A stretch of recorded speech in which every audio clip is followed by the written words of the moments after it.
नोव्हेंबर किंवा डिसेंबरमध्ये मुख्यमंत्री सिद्धरामय्या यांची खुर्ची जाणार हे 100% खरं आहे, असा स्फोटक दावा पुन्हा एकदा विरोधी पक्षनेते आर अशोक यांनी केला.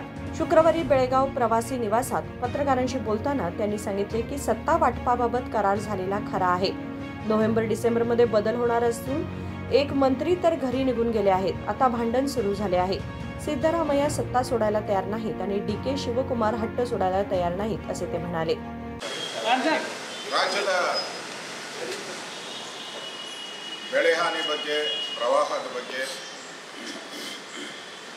ಕರ್ನಾಟಕ ಬಿಜೆಪಿ ವಿರೋಧ ಪಕ್ಷದ ನಾಯಕನಾಗಿ ನಮ್ಮ ತಂಡ ಪೂರ್ತಿ ನಾವೆಲ್ಲರೂ ಕೂಡ ಬೆಳಗಾವಿ ಮತ್ತು ಬಿಜಾಪುರ ಭಾಗದಲ್ಲಿ ಫ್ಲಡ್ನಿಂದ ಅನಾಹುತ, ಏನು ಬೆಳೆ ಹಾನಿ ಆಗಿದೆ, ರಸ್ತೆಗಳು ಹಾಳಾಗಿದೆ, ಜನರು ಮನೆಗಳನ್ನು ಕಳ್ಕೊಂಡಿದ್ದಾರೆ.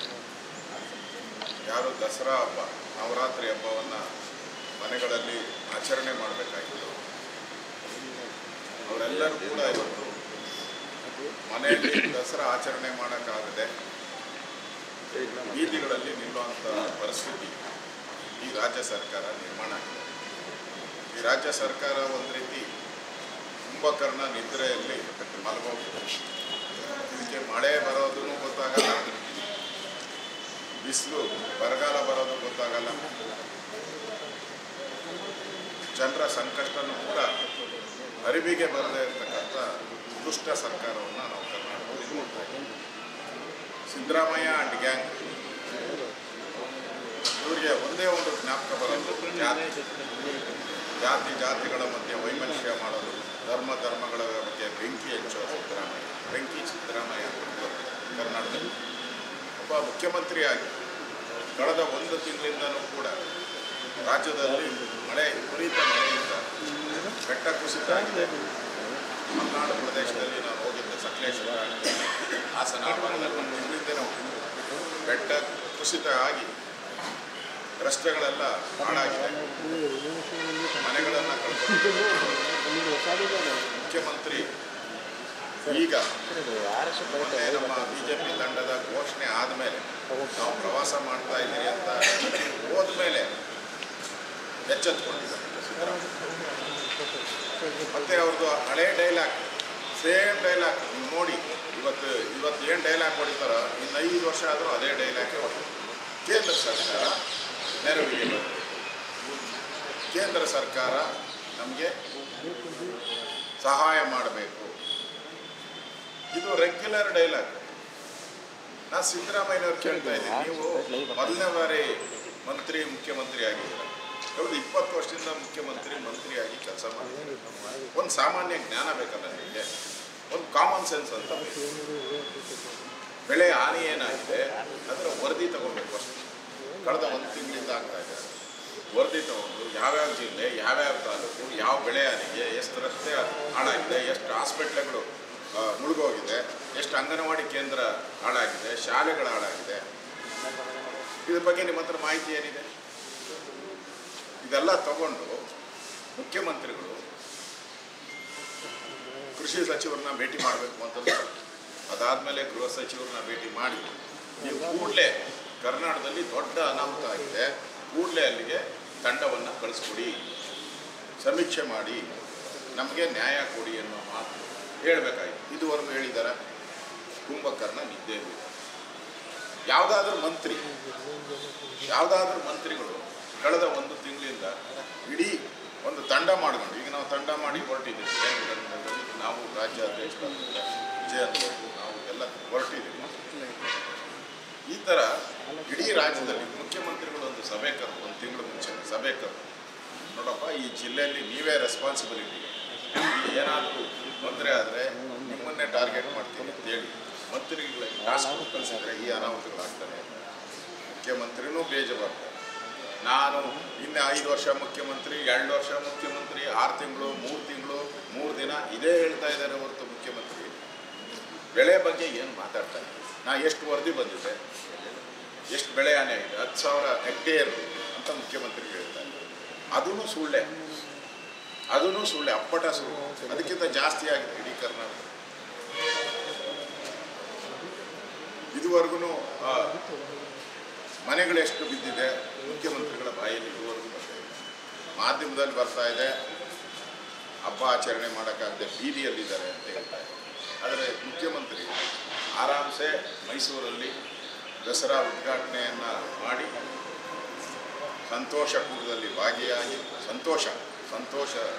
ಭಾಗಿಯಾಗಿ ನಾನೇ ಮುಖ್ಯಮಂತ್ರಿ ಅಂತ ಒಂದು ಕಡೆ ಅವ್ರು ಹೇಳೋದು, ಇನ್ನೊಂದು ಕಡೆ ಆ ಕಾಂಗ್ರೆಸ್ ಪಾರ್ಟಿ MLAಗಳೆಲ್ಲ ಯಾವಾಗ ಇಳಿತೀಯಪ್ಪ ಮುಖ್ಯಮಂತ್ರಿ, ಯಾವಾಗ ಇಳಿತೀಯ ಸಿದ್ದರಾಮಯ್ಯ ಅಂತ, ರಂಗನಾಥ್ ಇಂದ ಹಿಡಿದು ಶಿವರಾಮಯ್ಯ ಗೌಡರಿಂದ ಹಿಡಿದು ಎಲ್ಲರೂ ಯಾವಾಗ ಇಳಿತೀಯ ಮುಖ್ಯಮಂತ್ರಿ, ಯಾವಾಗ DK ಶಿವಕುಮಾರ್ ಅಧಿಕಾರ ಹಸ್ತಾಂತರ ಮಾಡ್ತೀಯ ಅಂತ ಇದು ನಡೀತಾ ಇದೆ.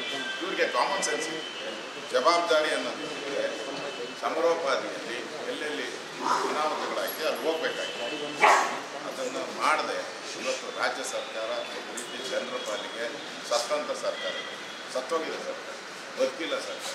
ಹಿರಿಯ ಅಧಿಕಾರದ ಜಂಜಾಟದಲ್ಲಿ ಯಾರು ಮುಖ್ಯಮಂತ್ರಿ ನೋಡಿ, 2.5 ವರ್ಷದಲ್ಲಿ ನೀವು ನಾನು ಹೇಳ್ತೀನಿ, ಒಂದು ತಿಂಗಳು ಯಾವುದಾದ್ರೂ ಒಂದು ತಿಂಗಳು ಪತ್ರಿಕೆಯಲ್ಲಿ ಎಲೆಕ್ಟ್ರಾನಿಕ್ ಮೀಡಿಯಾದಲ್ಲಿ ಒಂದೇ ಒಂದು ತಿಂಗಳು ಸಿದ್ದರಾಮಯ್ಯನೇ ಮುಖ್ಯಮಂತ್ರಿ ಅಂತ ಎಲ್ಲಾದರೂ ಬಂದಿದೆಯಾ?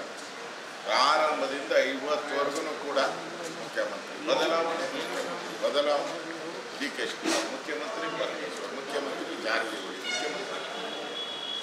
ಇದೊಂದು ಸರ್ಕಾರ ಅಂತಾರೆ, ಇದು ತೊಗಲಕ್ ಸರ್ಕಾರ. ಇದೊಂದು ತೊಗಲಕ್ ಸರ್ಕಾರ. ಇಂಥ ಒಂದು ನೀಚ ಸರ್ಕಾರವನ್ನು ಕರ್ನಾಟಕದ ಇತಿಹಾಸದಲ್ಲಿ ಯಾವತ್ತೂ ನೋಡೋಕ್ಕೆ ಸಾಧ್ಯನೇ ಇಲ್ಲ. ಅಷ್ಟು ಕೆಟ್ಟ ಸರ್ಕಾರ. ಈಗ ಕಾಂಟ್ರಾಕ್ಟರ್ ಅಸೋಸಿಯೇಷನ್ ಪತ್ರ ಬರೆದಿದ್ದಾರೆ. ಇದು BJP ಕಾಲದಲ್ಲಿ ಏನಿತ್ತು ಅದಕ್ಕಿಂತ ದುಪ್ಪಟ್ಟು ಅಂದರೆ 40% ನಮ್ಮ ಮೇಲೆ ಹೇಳಿದ್ರು. ಅದು ಪ್ರೂವ್ ಆಗಲಿಲ್ಲ. ಲೋಕಾಯುಕ್ತ ಕ್ಲೀನ್ ಚಿಟ್ ಕೊಟ್ಟಿದ್ದಾರೆ, ಕೋರ್ಟಲ್ಲಿ ಎವಿಡೆನ್ಸ್ ಕೊಡ್ತಾ ಇಲ್ಲ. 40 ಅಂತ ಹೇಳಿದ್ರು, ಇದು 80% ಸರ್ಕಾರ. ಕಾಂಟ್ರಾಕ್ಟರ್ ಅಸೋಸಿಯೇಷನ್ ಹೇಳಿದ್ರು, ಪತ್ರ ಬರೆದಿದ್ದಾರೆ, ಅಫಿಷಿಯಲ್ ಲೆಟರ್. 80% ಲೂಟಿ ಕೊಡ್ಕೊಂಡು ನೆಕ್ಸ್ಟ್ ಗ್ಯಾರಂಟಿ ನಾವು ಬರಲ್ಲ, ಇನ್ನಿರೋದು 2 ವರ್ಷ, 2 ವರ್ಷದಲ್ಲಿ ಎಷ್ಟು ಲೂಟಿ ಮಾಡೋಕ್ಕೆ ಸಾಧ್ಯ ಹೋಗ್ಬೇಕು ಅಂತ ಎಲ್ಲರೂ ಒಂಥರ ಪಕ್ಷಿಗಳಂತೆ ಕಾದುಕೊಂಡು ಕೂತಿದ್ದಾರೆ. ಎಲ್ಲ ಲೂಟಿ ಮಾಡೋದು ಈ ಸರ್ಕಾರದ ಅಜೆಂಡಾ ಏನಿಲ್ಲ. ಜನರ ಪಾಲಿಗೆ ಸತ್ತೋಗಿದೆ. ಅದರಿಂದ ನಾವು ಈಗ ಭೇಟಿ ಮಾಡ್ತಾ ಇದ್ದೀವಿ. ಅಧಿಕಾರಿಗಳಿಗೆ ಚುರುಕು ಮುಟ್ಟುವಂಥ ಅವರಂತೂ ಮಾಡಿದ್ದಾರೆ, ನಾವಾದರೂ ಅಧಿಕಾರಿಗಳಿಗೆ ಚುರುಕು ಮುಟ್ಟುವಂಥ ಕೆಲಸವನ್ನು ನಾವು ಮಾಡ್ತೀವಿ.